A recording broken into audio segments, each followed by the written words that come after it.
Welcome in to the 48 Minutes podcast on Believe, presented by Bet Online. I'm Ross Geiger, joined alongside Bruce Bernstein of Pure Hoops Media and World B, Michael Freer.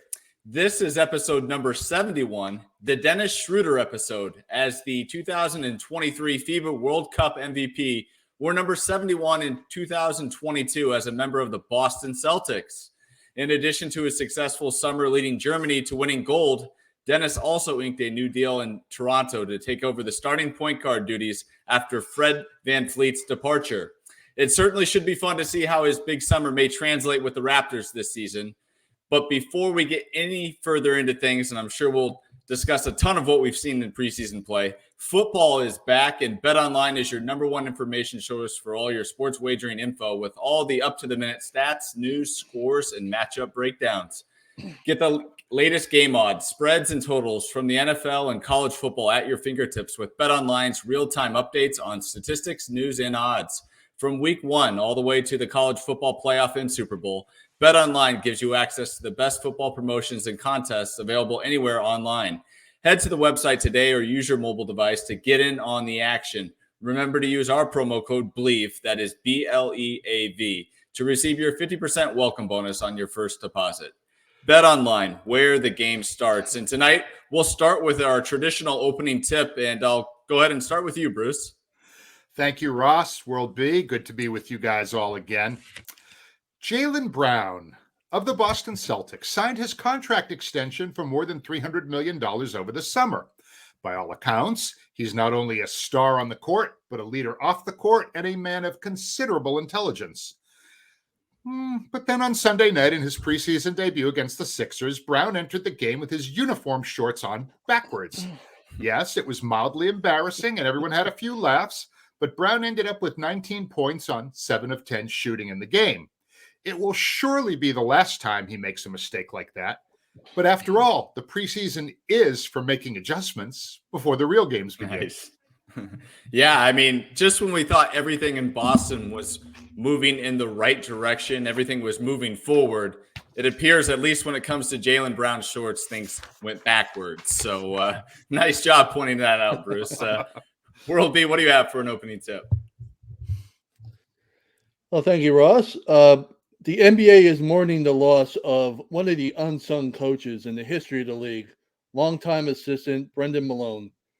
Malone, the father of Denver Nuggets head coach Michael Malone, passed away Tuesday at the age of 81. He spent 27 seasons in the NBA as a coach, all but one as an assistant. And while that professional resume on the surface doesn't seem all that distinguished, Malone was an architect of one of the greatest defensive schemes in NBA history. You see, while on Chuck Daly's staff with the Detroit Pistons in the late 80s and 90s, Brendan Malone was the creator of what came to be known as the Jordan rules, the defensive plan the Pistons used to try and neutralize the great Michael Jordan. It obviously was a success since the Pistons won back-to-back NBA championships in 1989 and 1990, eliminating the Bulls in the playoffs along the way each year. His head coaching career consisted of one uneventful season, the inaugural season of the Toronto Raptors in 95-96, and an 18-game stint as on an interim basis with the Cavaliers in 2005. He had many other stops as an assistant coach, including not one, not two, but 3 different stints with my Knicks. No one should ever forget the impact Brendan Malone had on the NBA. His ideas literally helped shape the league's history. And how many people can legitimately say that? Well said there, Will Be. And our thoughts go out to the friends and family to Coach Malone, and glad you brought light to his impact on the NBA game. As for my opening tip, I thought it was important to provide a friendly reminder that although we as fans are super excited for preseason play to watch our favorite teams and players, it's also important to remember that this is a preseason warm-up for NBA officials. If you've tuned into any game so far, you've probably already noticed that uptick in foul calls. No better example comes to mind for me, having watched the Suns-Pistons game on Sunday, which had 59 foul calls throughout the game. Now, bear with us here, NBA fans, and I'm speaking a little bit for the officials here as they're obviously ironing out some kinks and trying to implement some new calls into preseason play as more teaching points for these players. I see a lot of good conversations going on between the players, the officials, and the coaches alike. So it's been an interesting start through one or two games tops for most teams, but just thought I'd bring that to the attention to our listeners here. Bear with the officials. I promise once the regular season starts, we'll see some of those foul calls kind of go away and the faster play continuing throughout a ball game. So it's been fun so far. So let's go ahead and get right into our first quarter here, fellas. And let's start with NBA stars on new teams. And, we did get the debut of Jrue Holiday and Kristaps Porzingis on Sunday with the Boston Celtics. Bruce, I'll start with you being the Celtics fan here. What did you like in what you saw? Well, as far as Jrue, he played in Boston's Sunday debut. He sat out on Monday against the Knicks. He's going to have less pressure on him, let's say, than Damian Lillard. And his greatest contributions, I think, might not even show up in the box score. His leadership and his physical play will cause others to follow him. Much like Marcus Smart before him, he will always have his teammates' backs, and he will not hesitate to offer feedback to his younger teammates when necessary. Imagine how much he's going to help Payton Pritchard develop when they practice against each other all the time. Jrue had some numbers, and Drew's going to, be a huge. I expect before the season's about 25% done, he is going to emerge as the leader of the Celtics. Yeah, I absolutely agree. And I saw some reports here concerned, Jrue Holiday came off the bench in this game. I mean, he had just got acclimated with the team, obviously just arrived a few days early. Wouldn't read much into that. But one thing that really stood out was Porzingis. I mean, he had a phenomenal first game, 25 minutes of play, 5 of 7 shooting, 2 of 3 from downtown. And what I liked most in this one was his floor spacing. He really spaced the floor for this team, opening up lanes for their other scorers. And of course, the big ones being Jaylen Brown and Jason Tatum. How big is that going to be for the Celtics this year, will be, with having a guy like Porzingis who can really knock it down from three? Oh, it's going to be absolutely tremendous. We talked about when he was acquired. The Celtics clearly look like they're going in all offense. They were one of the top prolific 3-point shooting teams a season ago, finishing in the top 2 in percentage of field goal attempts that were 3-pointers and the percentage of points that came from threes. So that they weren't shy about that. Porzingis coming along is just going to add to that. He had his best season last season. I think he shot about 40% from three or close to it. He had the best field goal percentage of his career and his highest scoring average of his career. He's going to bring that offensive dynamic, which we talked about that the Celtics clearly are all in on. And he's going to bring a different defensive mindset. He's with the Knicks, he was a unicorn. And the reason is he was one of 3 guys over the last 2 years that has averaged 1.5 made threes a game, 1.5 blocks per game. And the others are Miles Turner and the other one escapes me. Jaren Jackson Jr. So, that's pretty good company to be a part of. And he's a young guy, too. We talked about Jaylen Brown and Tatum being so young. Porzingis is just 28. So they are all in on going all threes or whatever. And Porzingis is just going to add to that. Yeah, KP has always been a fascinating talent. And last season, he finally seemed to kind of put it all together. And like his former Wizards teammate, Bradley Beal, who's now in Phoenix, KP joins a team with championship aspirations. And like Beal, he'll likely be like the third option on offense. So he's not expected to be like the stud on the team or whatever. But unlike Beal, he's going to be expected to be a pillar of Boston's defense in the middle. He looked great on Sunday, as Ross pointed out, 17 and 5 in 25 minutes against a Philly team that was resting Joel Embiid. So, grain of salt there. But his job is to stay healthy, become what I like to call a superstar role player, guard the paint, and, stay healthy. Yeah, no, I think more than anything, it was just great to see him healthy out there on the floor. Obviously, he had a semi-concerning summer, not being able to participate in the FIBA World Cup. So to see him come out strong out of the gates in game one for the Boston Celtics is really good news to see. Now, Bruce, you mentioned Brad Beal. Obviously, as I mentioned in my opening tip, I was tuned in to that Suns-Pistons game. Certainly liked what I saw from Beal as well. He just played 14 minutes, but it was 3 of 5 shooting as well. 1 of 1 from 3, and was a perfect 4 for 4 from the line. Beal and Booker kind of went back and forth managing the point guard duties there. They've definitely got their work cut out for them, though. I think what Monty Williams did in this game, which is really something that I was fascinated to see, is he picked up full court. He's making those two guards work, bringing the ball up the floor, trying to wear them out. I think we'll see a lot of that throughout the season this year with both those guards getting the pressure in the backcourt. And again, I've mentioned it all offseason, just not having one option off that bench to kind of turn to bring the ball up with a quicker, faster guy, almost like an Ish Smith type point guard would be nice just to have at the end of your bench to be like, you know what, enough of this full court pressure. Ish, get out there, run it down the floor and get past all that. So really curious to see how that develops, but boy, did the Suns look good. 46 points in the first quarter. I think they had 40 with 2 minutes to go in that first. Any thoughts on what you guys saw, at least from a box score, maybe highlights on Brad Beal's debut, along with Yusuf Nurkic's? World, you want to go first on this one, and I'll follow you?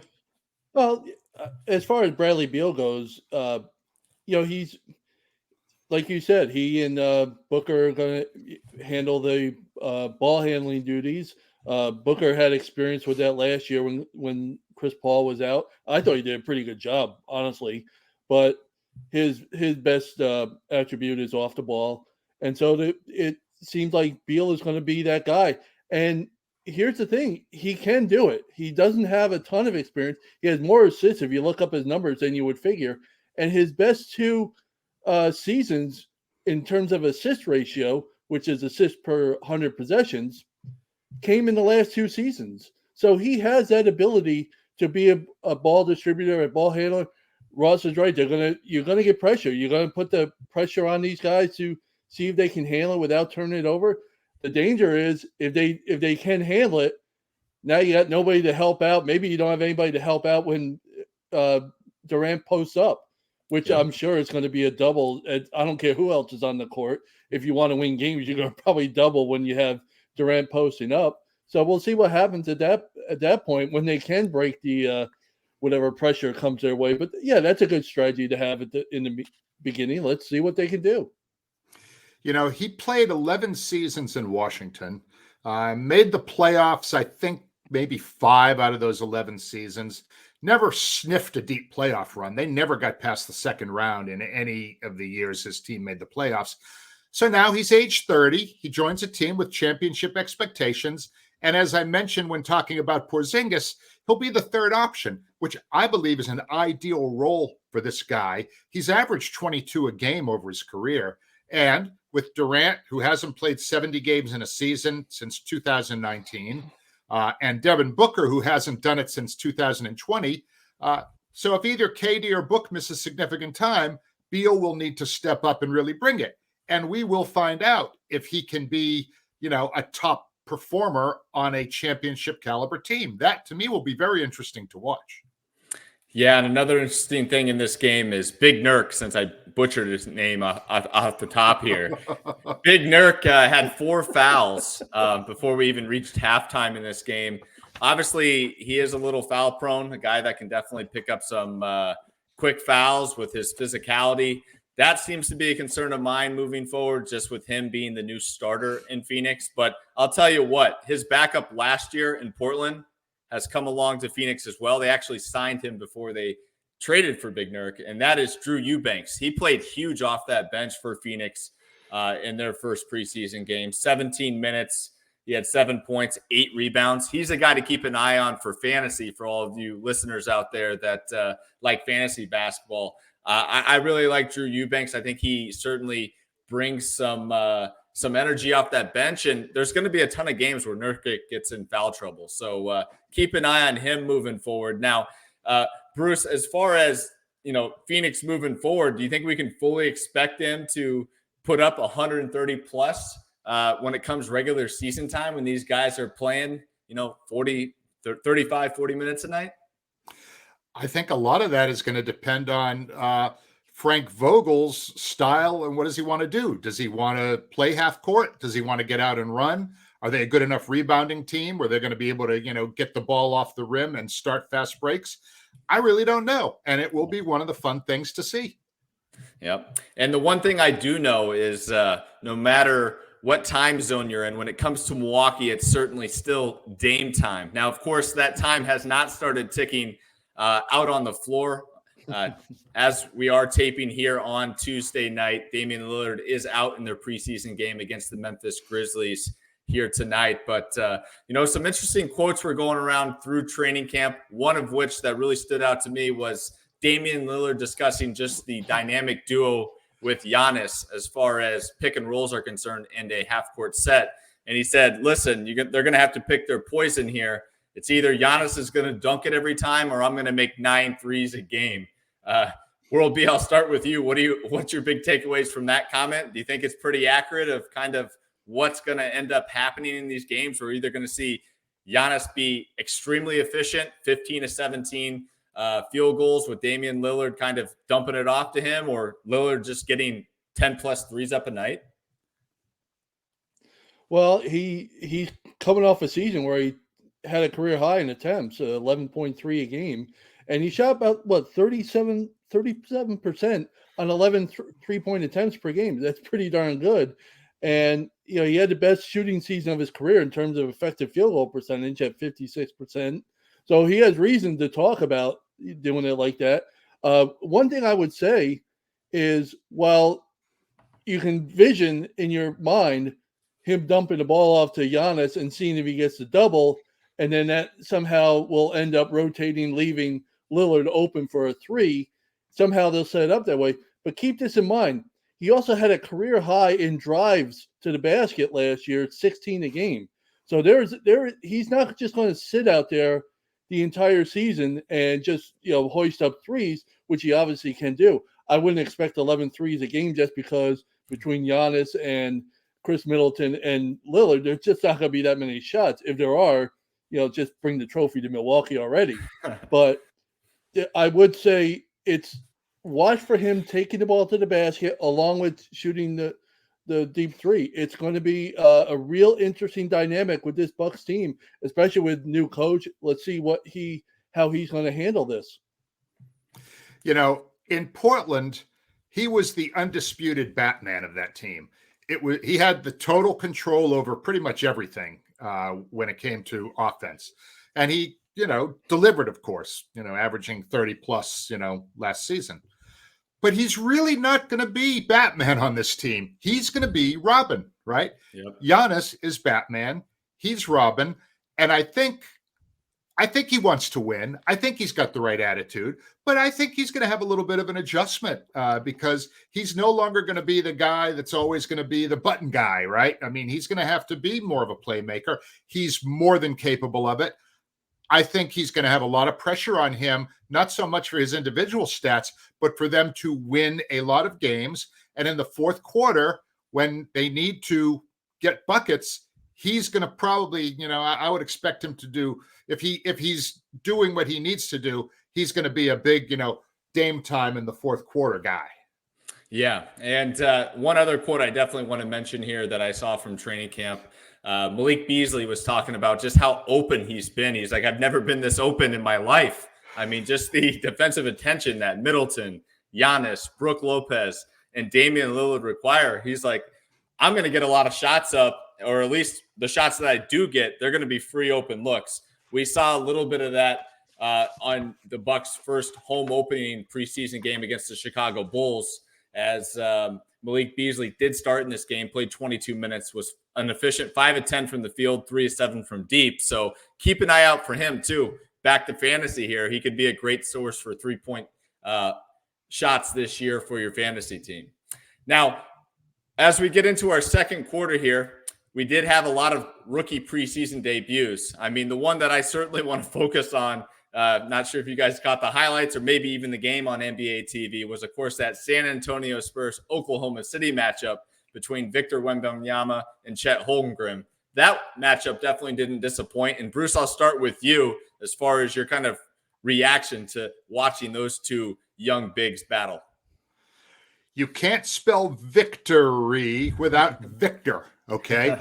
His debut against OKC on Monday showed his unique package of skills. Great handle, block shots, hits the glass, excellent footwork, good hands, and vision that I don't think, it's unparalleled. I mean, to see a guy who can see over the entire team, even when they have their hands up, and be able to, see what's going on, it's remarkable. If he stays healthy, he's going to do things we have never seen before from a man his size or probably anyone else. And, his numbers, 20 points in 19 minutes, 8 of 13 from the floor, 5 rebounds, 2 steals. Pretty impressive. World B, what are your takeaway with these two young bigs? I think they're going to definitely help their teams immediately. With the Spurs, with Wemby on the Spurs, there really is. They need so much help after last season. He can't help but do it. They were 29th in offensive efficiency. They were the worst defensive team in the league. So he can help in both areas. He's going to protect. We talked about his ability to protect the paint, potentially protect the paint. The Spurs gave up the most points per game in the restricted area last season, 41 a game in the restricted area. I can't imagine that being the same number this season with Wembanyama if he's healthy and on the court all the time. As far as Holmgren goes, the Thunder's offense really improved. They were the most improved offense last season from the previous season. The previous season, they were one of the worst in the league. And now last season, they were middle of the pack. He's only going to help them get even better. So I'm looking forward both of them to have immediate impacts on their teams. Yeah, I was certainly impressed with Chet Holmgren. One of the biggest things that I took away from this was just how much he handled the ball.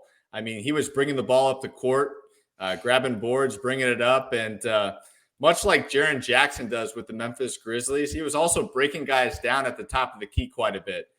Wemby's not quite there yet to do that because guys crowd him and kind of bring that physicality. He's still trying to work out kind of how he's going to deal with that. I mean, his face-up game in that first game against OKC wasn't that great from 15 feet. But Chet Holmgren kind of showed us the whole package. And I got to be honest with you, Bruce. I was watching that game, and, of course, I'm probably the biggest Scoot Henderson fan here, hoping he'll win Rookie of the Year. And he made me kind of nervous because Chet Holmgren is going to be right there, and they certainly are going to have the better record.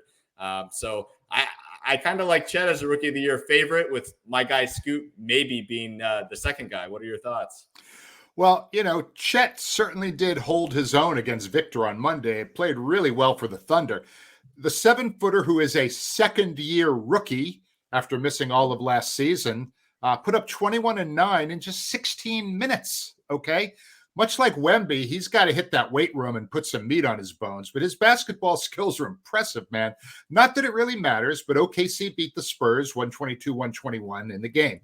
And here's an odd stat, okay? If you want to talk about them kind of playing each other mostly to a draw, both Victor and Chet had zeros in the plus-minus column at the end of the game, which is really unusual.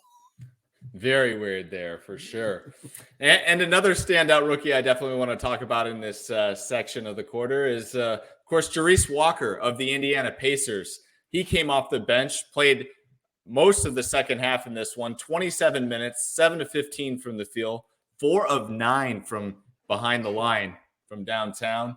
He had 19 points, 9 rebounds, 4 assists, 2 blocks, kind of filled it up everywhere here. I watched this game. I was quite impressed with kind of him showing us the full package on night one of his NBA debut. And seems like they got a nice winner with their first-round draft pick. Don't you think, Bruce? Man, he is a 6'8", 240-pound, 20-year-old man, Okay. I mean, I always like to look at rookies and compare them to established vets whose games seem kind of similar. Does this guy remind you of anyone from the Pacers past? I mean, it's still early, but I'm definitely getting an Antonio Davis vibe with a slightly better offensive game. All the numbers you said, were super impressive.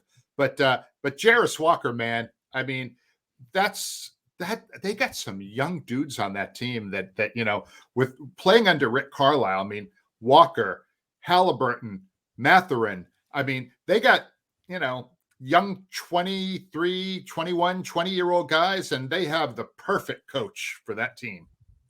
Now, I'd be curious to get your thoughts on the Antonio Davis comp Bruce just came up with. What are your thoughts on that? It's an excellent comparison, and Antonio Davis had a nice long NBA career. If you could pull the same kind of career that Anthony Davis had, you're going to be doing pretty good. He did make an all-star team too. Anthony Davis did. So it wasn't like he was a backup by any stretch. He was part of a really good group of Pacers back, during that era. So yeah, that's a definitely a fair comparison, certainly in size. I agree with Bruce. I think he probably has more. Hopefully he'll have more of an offensive game than Anthony Davis did, because for all the credit I gave him for a nice career, he was a little limited offensively. But the Pacers, while they have a lot of young guys, they're another team that can only, you hope, go up. They were bottom 10 both in offensive efficiency and defensive efficiency. The defense was really, I think they were 28th or 29th last year in defense. That's really not going to cut it in terms of making that big leap. I was really surprised with Rick Carlisle being their coach.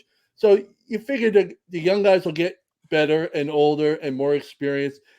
I agree with Bert. This team can only go up. And yeah, Walker's going to be one of the keys to their success. It's looking like. Ross, one of the things that really made Antonio Davis such a valuable offensive player weren't so much his shooting skills. That man set screens that were impenetrable.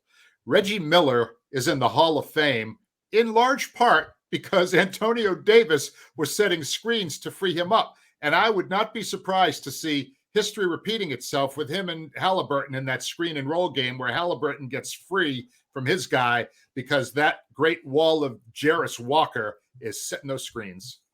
Yeah, no, I think the beneficiaries will certainly be Halliburton with the starting group. And of course, they've got one of the best backups in the league in TJ McConnell, who obviously is a great floor general off the bench. So keep an eye on young Jarace Walker. Another guy that stood out, Ben Shepherd, played 25 minutes. He was a late first-round pick for them. He really got his shots up, but I liked his size and his energy and has some confidence in that shot. So if they do eventually move on from Buddy Hield, Shepherd could be replacing him as far as one of those high-volume three-point shooters. Now, last but certainly not least is Ausar Thompson, who obviously debuted against the Phoenix Suns. He played like 36 minutes in this game. It was unbelievable how long Monty Williams played him in just his first rookie game. Bruce, I'll start with you, kind of what you took away from at least seeing the box score and having to probably take a double check there, a double take. 36 minutes, game one? That was the first number I noticed when I looked at the box score. Not to correct you, it was 39 minutes. Oh, okay. I'm sorry. No, that's okay. But the point is still the same. I don't think anybody on any team in any game so far has played that many minutes. I mean, not that I can, recall off the top of my head. And he did put up numbers, 12, 10, and 6. He did have some turnovers, but he had the same number of assists as Cade Cunningham, their point guard. In fairness, Cade played way fewer minutes. But Ausar was impressive coming out of the gate. And his brother Amen of Houston, because you always kind of talk about the Thompson twins together, made his debut on Tuesday night, kind of as we're taping this. He had some okay numbers, but he only played 6 minutes or played 14 minutes, 6 points, and 6 rebounds. So not bad. And Houston is leading Indiana at this moment. And World B, when you look at that Detroit Pistons roster, Do you see Ausar Thompson getting some minutes under Monty Williams? Do you think they're going to continue to develop younger guys, or right out of the gates, do you see them kind of rolling with their veterans like Bogdan Bogdanovic and some of the older players, Alec Burks, one of your former Knicks guys? Do you think those guys are going to kind of get the early look, or do you think they're going to roll out the young guys and try to develop confidence early? I think they're going to put out the young guys. The pattern for this franchise has been, if you're young and you're talented, we're going to give you the minutes. They did that with Cade Cunningham. They did that with some of the other guys.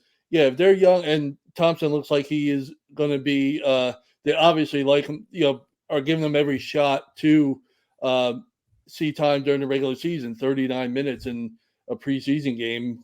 If he got that over 2 games, you'd be impressed. So, yeah, I think they're going to let him grow on the court until, they're not going to put him in any of these overmatched. You're just not going to do that. You got too many good players there. But I do think, look, the Pistons were one of 3 teams last season that were bottom 4 in offensive and defensive efficiency. The Rockets and the Spurs being the other. This is where you put your veterans. This is why you draft these young guys. Let's grow with it. We have nowhere else to go but up. Where are the Pistons going to be this year? They're not a playoff team. So let's grow these guys and see what we can do for the future. Look at what happened with the Thunder. The Thunder for years drew out young guy after their lineup at one point a couple years ago didn't have anybody over 21 years old. And now where are they? They are in the mix for a playoff spot coming this year. We're looking at them to be a playoff team this season. I think the Pistons can be in that group. They're at the beginning stages of that, and Thompson's going to be one of them. So, yeah, I definitely think because the Pistons, let's face it, are as bad as they are or as bad as they were, have no reason not to put him in the lineup as long as he can produce. Yeah, I definitely agree. And you mentioned one of their weaknesses is that defense. That's one of Ausar's strengths, actually. And he was actually assigned to Devin Booker in this game, getting some good experience against one of the best scorers in the NBA. Obviously, had his troubles there in the first quarter as the Suns put up 46 points. But, if he's going to play good defense and, he grabbed 10 rebounds as a guard. If he's rebounding the ball, playing good defense, I'm in total agreement with the both of you. Roll out the young guys, let them get experience, and let's really build for the future. And with that, we've gone ahead and reached our halftime buzzer. So we're going to go ahead and take a quick break and come back with you for the second half.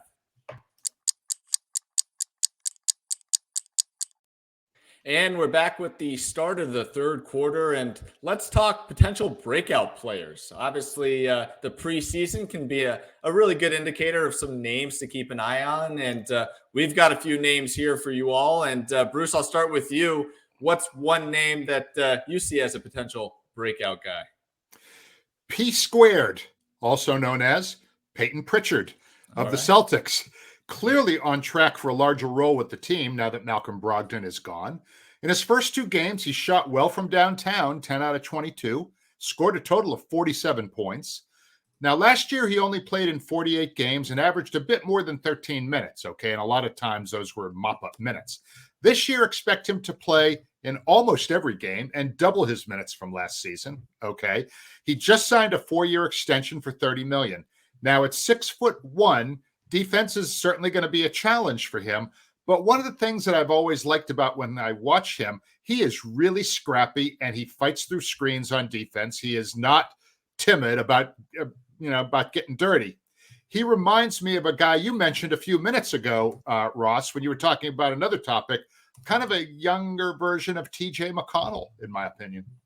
Yeah, no doubt about it.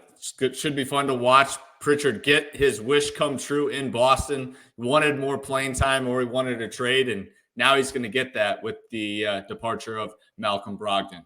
World B, who's a potential breakout player for you? I'm interested to see what becomes of Jonathan Kuminga. Okay. His numbers over the first 2 seasons are pretty similar but his minutes were a lot more last season, and he was producing the same kind of numbers. So that's kind of I want to see him take that next step where he's going to get more minutes and start producing more numbers. So, like I said, his first two, he had a really good rookie season.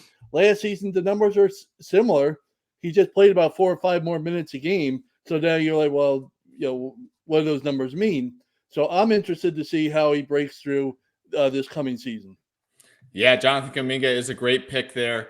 Looked great in their first preseason game. The things that really stood out in the minutes that I watched for Kuminga was his outside shot. He's really shooting it with a lot of confidence. I know it's just preseason. Maybe he's just experimenting, but he shot at 4 of 8. So he was making half his attempts. And the other thing I got to mention, and Bruce, you may remember this from our Colorcast days, but Jonathan Kuminga used to be horrendous at the foul line.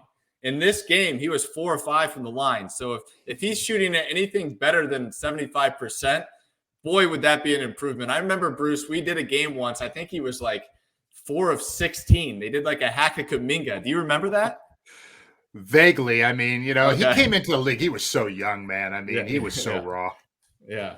So I think that's certainly a really good pick. And I think with Chris Paul on board, he could be spoon-fed some really nice baskets around the rim, and obviously can go ahead and showcase that athleticism. So a really fun name to watch. Now, as for me being out here in Phoenix, the guy that really caught my eye in that Pistons-Suns game was the newly acquired Grayson Allen. One fun fact on Grayson Allen in this game against Detroit on Sunday was that he was actually celebrating his birthday, and boy, did he get a gift. He was shooting the ball extremely well in this one. Grayson Allen really seems to be a blessing in disguise for Phoenix, getting another very capable contributor, whether it be as a off-the-bench guy or late game guy with his defense. Really shot the ball well. He was 7-11 from the field in 20 minutes, 3 of 6 from deep. And obviously he's got a lot of good playoff experience with the Milwaukee Bucks, playing on a competitive squad out west. Bruce, do you have any thoughts on Grayson Allen? What do you think of my pick there? I like it a lot. I mean, look, Grayson Allen remains one of the most disliked players in the league. Even though he has largely cleaned up his act, his reputation shows that negative first impressions are very, very difficult to overcome. He averaged 10 a game for the Bucks last season on almost 40% shooting from downtown. And calling him a breakout guy could be a mild stretch, but he will be a key reserve on a team where injuries have been an issue among their stars, as we mentioned before when talking about Bradley Beal. So he gives them great insurance off the bench. He can shoot from downtown. As you mentioned, he will get his hands dirty on defense, sometimes too dirty. Ask Alex Caruso about that one. But yeah, I agree with you. I think Grayson Allen is going to be a guy that will have a very important role with Phoenix. And will be, just to kind of make the record straight here, is he a dirty player or is he not a dirty player? What's your vote?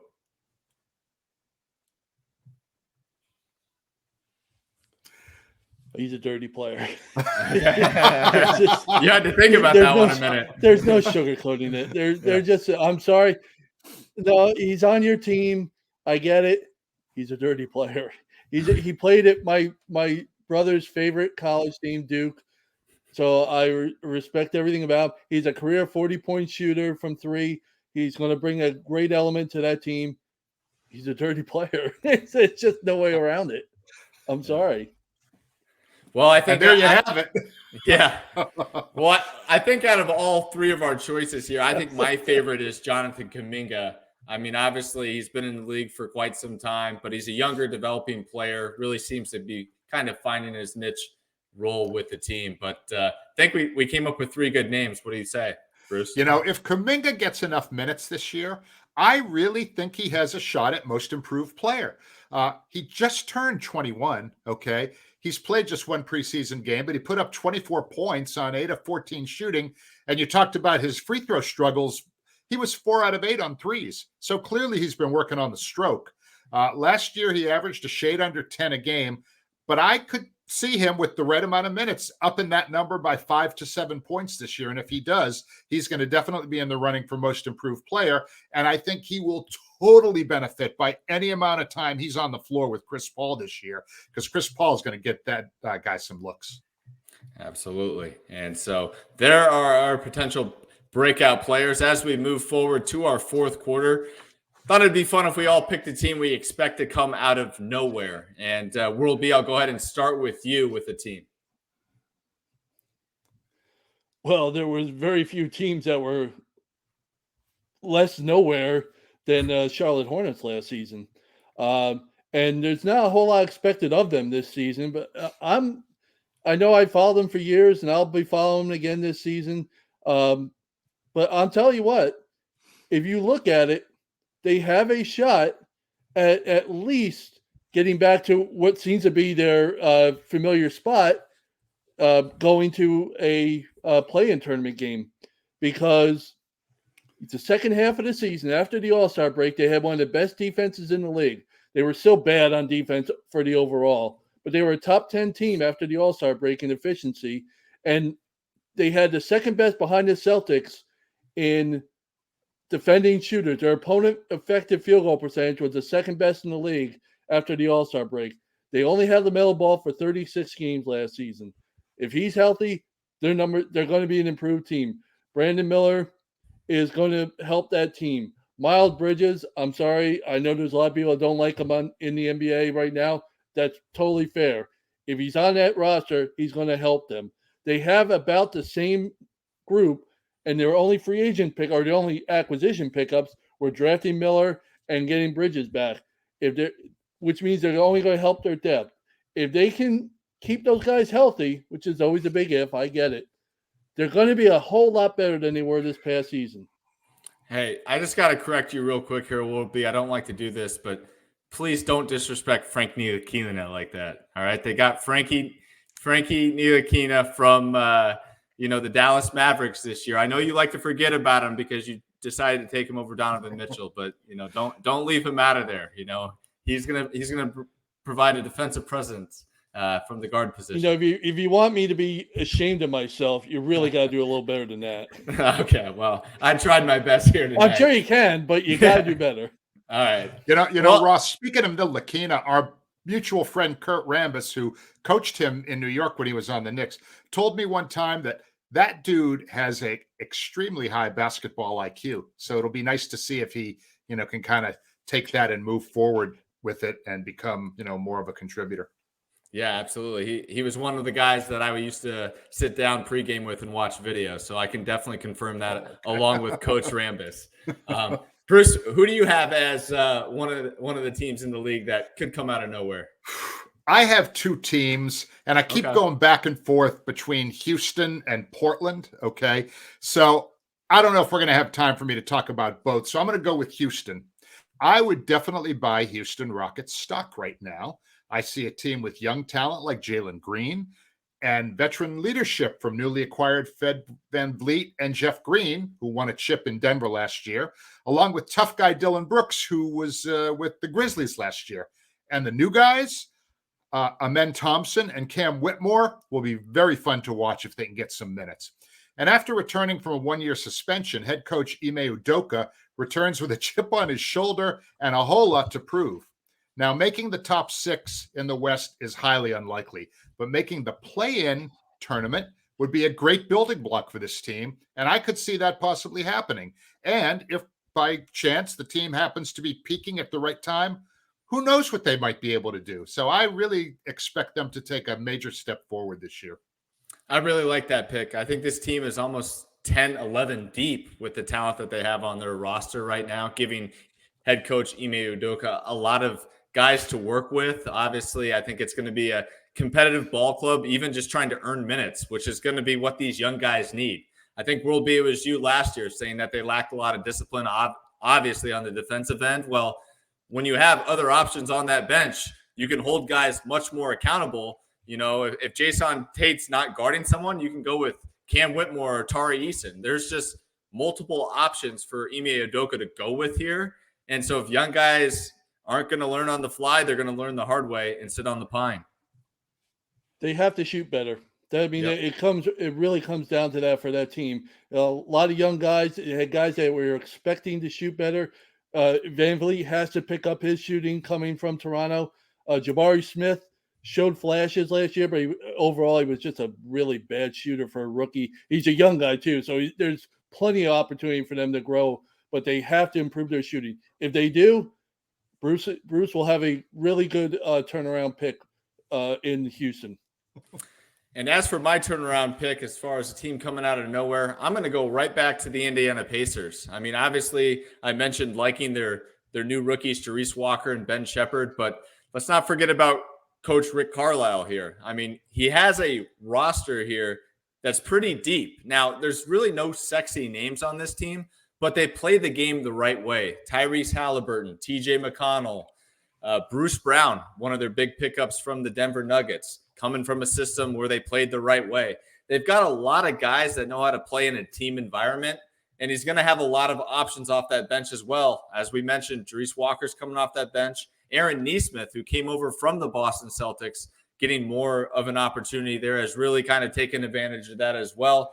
Buddy Hield's coming off that bench as of right now in the preseason. So keep an eye on them. And Obi Toppin, a guy that came over from New York, didn't get much run with Tom Thibodeau. Obviously a very talented player, young, athletic. I think he's going to be playing with a lot of confidence this year. So I just see across the board for this team, I think they get overlooked a lot because there isn't a superstar out. I mean, Tyrese Halliburton is moving towards that direction, but he's still not like a sexy, exciting player like an Anthony Edwards per se. So I just think they get overlooked because of the names on that roster.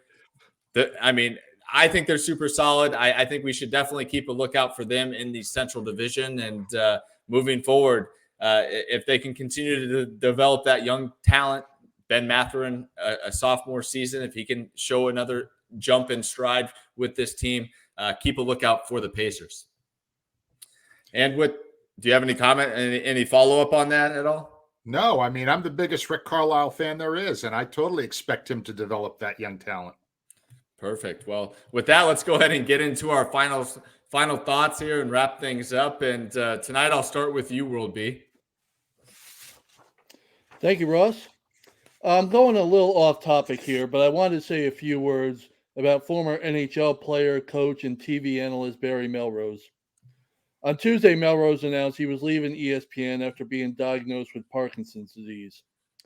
I first met Barry in 1997 when I began working on the NBA Tonight Show at ESPN. Many nights the NBA Tonight Show and NHL Tonight Shows shared the same studio at ESPN, and there were often friendly jabs and barbs between the two crews as we made our transition from one show to the other.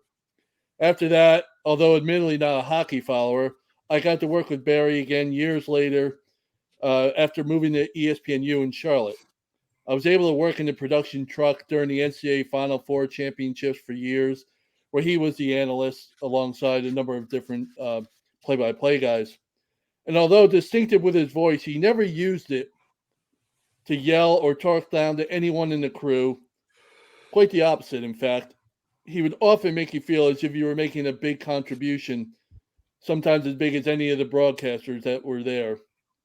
Of all the things I've missed about my time at ESPN, one of the biggest is still sitting with the rest of the crew in a hotel bar or lounge after one of the Frozen Four semifinals or championship games and looking over to see Barry being at his best, which meant being accommodating to any fan that would walk by and ask Barry about his thoughts on any random NHL player, any NHL team. Barry was always accommodating in that regard and always had something to say about one of the teams that he was being asked about. There are many terrific analysts in the sports we love, basketball, both in college and in the NBA. But I promise you, there is no more talented analyst if the analysts most talented in the NBA were as good as Barry was in the NHL, then that person would definitely be the best analyst on TV. Barry, good luck in your battle with this terrible disease, and rest assured, you have millions in your corner for this fight. Well said there, World B, and we wish him the best of luck throughout his battle. Bruce, final thought? Full disclosure, I like the WNBA and have always hoped for its success. Living as I do in Connecticut, I've always enjoyed the UConn women, many of whom are among the biggest stars in the history of the W. But I got to admit, I'm scratching my head at the decision by the league to start game one of its championship series between the New York Liberty and the Las Vegas Aces on an NFL Sunday at 3 p.m. Eastern Time. If the objective of the league is to showcase its two best teams battling for a chip, why on earth would they schedule game one in the middle of the 6-hour window where sports fans are focusing on the NFL, whose TV ratings are the highest in sports? Perhaps the league was more concerned about live attendance in the arena, but that's really the only reason I can think of for scheduling a championship game, particularly game one on Sunday afternoon. I can't help but think that many more fans would have had a chance to see these two great teams if the game had been scheduled, at some other time. Yeah, definitely a big head scratcher there, but wish the two teams the best of luck. And I'm going to make my prediction here live on the show. I think the Aces are going to win the championship this year. They look to seem to be the strongest team in the league from what I watched throughout the NBA or the WNBA season. But should be a lot of fun, and I'm right there with you on the game one decision there. Now, as for my final thought here, I want you all to get your tinfoil caps on because I have an NBA conspiracy theory by yours truly. Of course, I was the big conductor of the Giannis pod, getting him to come on the show, kind of talk about some things about his future in Milwaukee. And it kind of caused a domino effect with, of course, the Damian Lillard trade, which paved the way to have Scoot Henderson take over in Portland. It got Jrue Holiday to Boston, which in all absolutely created so much more extra excitement for the league heading into the season. Now, for anyone that knows me, I'm probably the biggest Chainsmokers fan out there, which is an EDM duo for those that are unfamiliar with the Chainsmokers. Well, the NBA just announced that the Chainsmokers, of all musical artists, will be the musical guests performing for NBA opening night on TNT with the TNT crew there in Denver on October 24th. So it's almost like the NBA called me to ask who I'd want to have, on opening night. And maybe this is their thank you to me. I don't know, but it just seems a little odd with the timing and everything that kind of went down. This might have been their favor for me. So let me know what you guys think. Is this just a weird conspiracy, ironic, or maybe it was just their tip of the cap of thanks for getting things moved along with the Dame trade here, and now we've got a much more exciting season. But with that will do it for this edition of the 48 Minutes podcast on Believe, presented by Bet Online. Thanks for tuning in, and we'll be back with you next week to be sure you're up to date in 48 on all things around the association. Take care, everybody.